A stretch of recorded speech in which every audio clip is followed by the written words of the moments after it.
খুবই মজাদার হারিয়ালি চিকেন কাবাব তৈরি করলাম। আসসালামু আলাইকুম।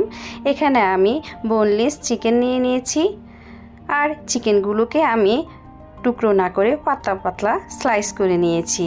আর ব্লেন্ডারে নিয়ে নিলাম ধনিয়া পাতা, পুদিনা পাতা, কাঁচামরিচ, দিয়ে দিলাম টক দই, দিয়ে দিলাম লেবুর রস, রসুন আদা পেস্ট, দিয়ে দিলাম গোলমরিচ গুঁড়া, লবণ, চীনাবাদাম, দিয়ে দিলাম গরম মশলা।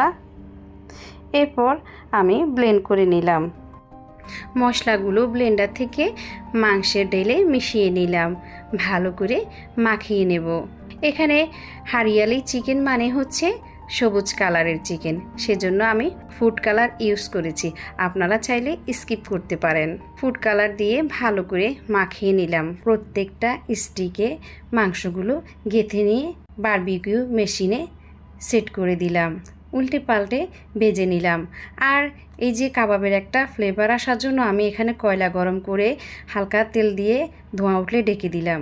এই তো, কী যে গ্রান আর কী যে কালার, খুবই মজা হয়েছিল হারিয়ালি চিকেন কাবাব।